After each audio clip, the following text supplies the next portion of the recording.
Hi guys, I'm here with Bastian from Dreamfab, and we're talking about some new mobile games that are coming out. Why don't you start by introducing all of these fine games you just showed us? Yes, of course. The first one we're doing is Happy Hills 2. It's the sequel of Happy Hills that was released middle last year, and it's a physics puzzling game. It's basically level-based. We have 160 puzzle levels in it. It has also a second game mode that's called the action mode.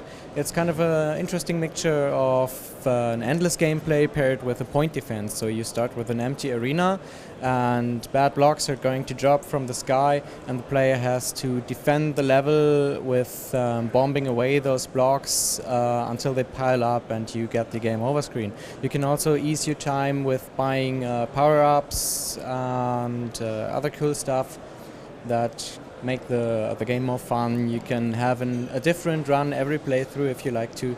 So it's pretty interesting. I'm pretty excited about it. And game number 2?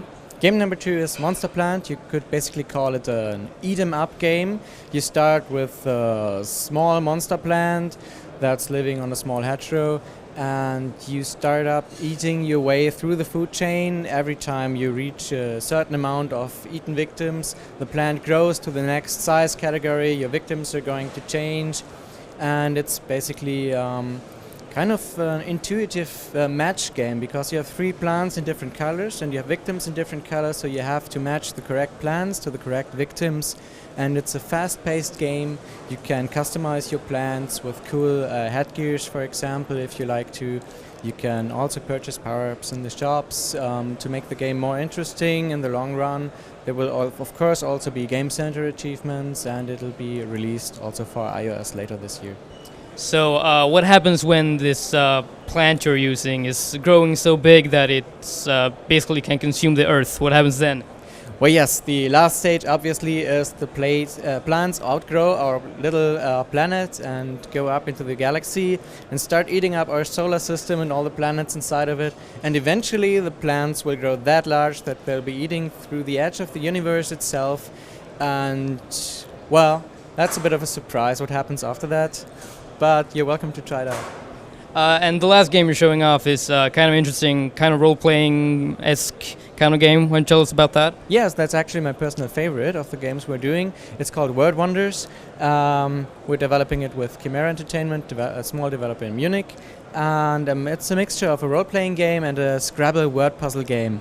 The player has to climb up the Tower of Babel, and there's an archangel guarding an ancient treasure inside of it, and to prove yourself that you're worthy of the treasure, you have to defeat several creatures in word battles. So like a classic Scrabble game, the enemy places a word, you place a word over it, you get points to boost your own energy. You can cast spells at the enemy, and you can also improve your character on a Scrabble-like board to get points, to unlock new spells, new recipes, so you can brew potions, for example, with to help you in your plight to get to the treasure eventually. Sounds cool. Are you doing multiplayer for that game? Yes, it will have 2-player hot seat mode, so you can play it with your friend on the iPad or on your iPhone and have a good time with each other. Now you mentioned the iOS and iPhone. Are you doing Android games as well? Yes, the first games I mentioned, Happy Hills 2 and Monster Plant, will be coming to Android shortly after they're released for iOS.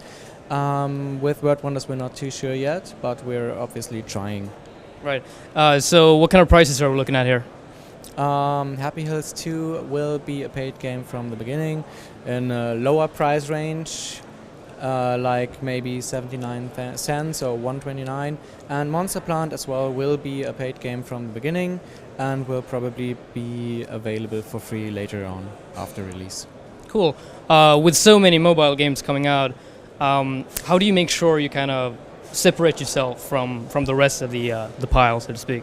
Well, yes, we're an indie publisher, so we aren't bound by so tight business restrictions like other companies, for example.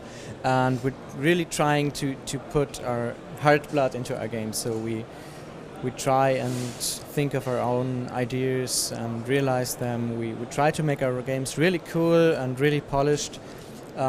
So we're trying to giving the gamers a unique experience that they can really enjoy and look forward to our newer games. Cool. Now, what do you think about the future for mobile gaming? Do you think that, you know, the market will be over-flooded at some point and people will stop caring, or do you think it will go so far as it like completely replaces devices such as Nintendo 3DS and PS Vita, for example?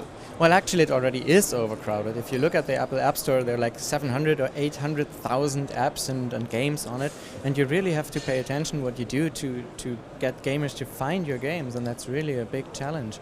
But yes, with the technological progress mobile devices are making, I mean, look at the iPad, look at the newest Android tablets. They can do the things PS Vita can do and more. So I think eventually those devices with more functions than just intended for gaming will eventually replace the handheld gaming devices and maybe even the home consoles. Really? You think so?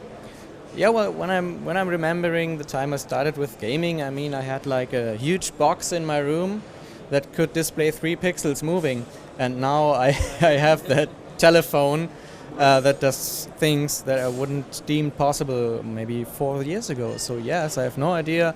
Maybe I'll play the next, I don't know, Battlefield 10 on my handheld device connected to my television. I don't know. We can only hope. Well, thank you so much for your time, Bastian.